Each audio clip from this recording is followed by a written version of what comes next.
विधानसभा क्षेत्र है, इसमें 80% से ऊपर मुस्लिम लोग, और वहाँ के 3 बार के विधायक हैं अमीन पटेल जी, इनसे कैसे आप टक्कर लेंगे? सर, मैं किसी से टक्कर लेने नहीं उतरा हूँ, क्योंकि हमेशा हमने इलेक्शन को एक ऐसे व्यू से देखा है कि जिसमें लड़ाई झगड़ा या ये होता है। यहाँ बात हो रही है इश्यूज़ के ऊपर कि अगर वो 3 टाइम से हैं, तो अगर मेरे को आप एक भी उनका ऐसा काम बता दें जो वो 15 सालों में उसके ऊपर हम अप्रिशिएट कर सकें, तो मैं अपना नॉमिनेशन विड्रॉल कर दूँगा। अमीन पटेल जी ने इन 15 सालों में एरिया के डेवलपमेंट के बारे में कुछ भी नहीं सोचा है, ये सच्ची बात है। और आप लोग मीडिया पर्सन हो, आप लोग एरिया में भटक के देख लो, इलीगल कंस्ट्रक्शन हमारे एरिया में है, नशा हमारे एरिया के अंदर बढ़ता चले जा रहा है, दरगाह मस्जिदों पे आने जाने के जो रास्ते हैं, एज ए मुस्लिम मैं दरगाह मस्जिदों की बात करूँगा, दरगाह मस्जिदों में आने जाने वाले रास्ते जितने हैं वो इतने खस्ता हालत में कि एक नमाजी अगर वहाँ से गुजरे या तो ज़ईफ़ है तो उसका पैर मुड़ जाएगा, और जवान है तो उस पर कहीं ना कहीं से कीचड़ उछल जाता है। आखिर जीतने का कोई रूप रेखा आपने बनाया होगा ना जी, कैसे आप जीतेंगे? मुस्लिम बहुल क्षेत्र है, अमीन पटेल 3 बार के वहाँ के MLA हैं, तो जीतने का कोई आपको बनाए हैं ना, भूमिका बनाए होंगे ना जी। जीतने का मुद्दा ऐसा है कि हार और जीत तो ऊपर वाले के हाथ में, क्योंकि मैं आज़ाद उम्मीदवार हूँ, मेरे को किसी पार्टी का कहीं से कोई समर्थन नहीं है। जो करना है मेरे को आम जनता को, आम लोगों के दरवाजे पे जाके उनको रिक्वेस्ट करना है, उनके हकूक़ से वापस मेरे को उनको बताना है कि आपके हक क्या हैं। हमेशा एक कैंडिडेट जीतने के बाद में आप जानते हैं कहीं पे भी, मैं खाली अमीन पटेल जी की बात नहीं करूँगा, आप जितने भी एरिया में देखोगे तो जब एक नेता कॉरपोरेटर MLA या MP बन जाता है तो वो जनता को उस वक्त नहीं पूछता है, जीतने के बाद कभी नहीं पूछता है, और हारने वाला भी अपने घर में बैठ जाता है। ऐसा नहीं कि हारने वाला भी एफर्ट लगाए।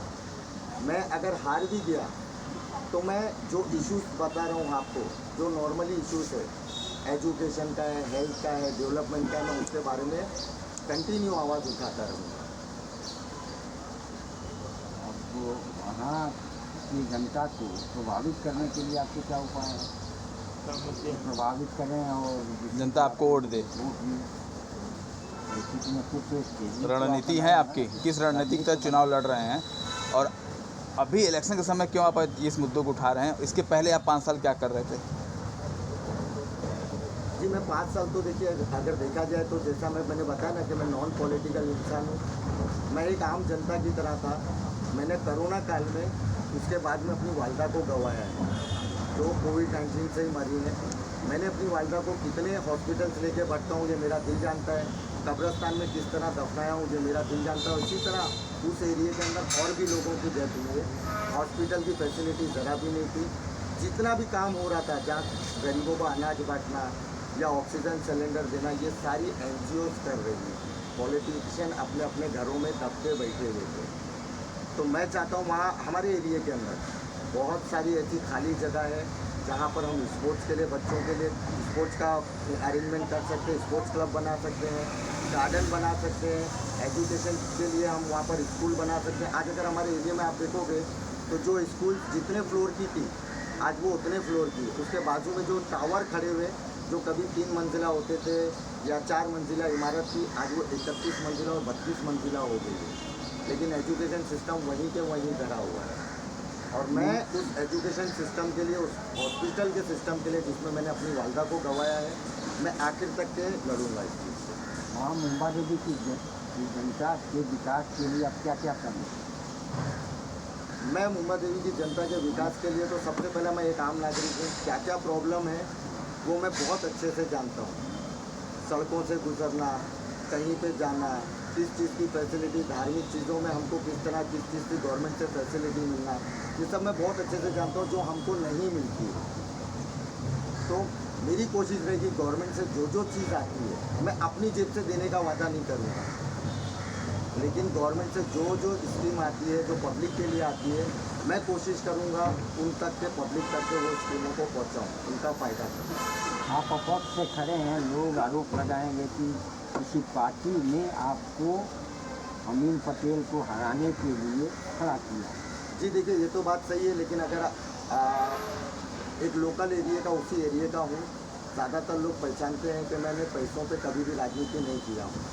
और मैं एज ए इंडिपेंडेंट कैंडिडेट खड़े होकर लोगों को ये बताना चाहता हूँ कि एक आज़ाद उम्मीदवार भी उतरने के बाद हक और नाहक की बात कर सकता है। अपने हुकूक हासिल करने के लिए वो जनता के बीच में जा सकता है और उनके भी हक उनको दिलाने की ताकत रखता है। अभी मुंबा देवी की मुख्य समस्याएं क्या हैं? मुंबा देवी की मुख्य समस्या तो बहुत सारी हैं। अगर मैं बताने जाऊँगा तो बहुत टाइम निकल जाएगा। मैं एक ही लफ्ज़ में आपको बताता हूँ। SBUD का प्रोजेक्ट, उसके अंदर शिया समुदाय के लोगों का भी है, सुन्नी समुदाय के लोगों का भी है, वहाँ भी, यानी हर आदमी वहाँ पर चंद, जितने भी हैं जी सबका। जी जी।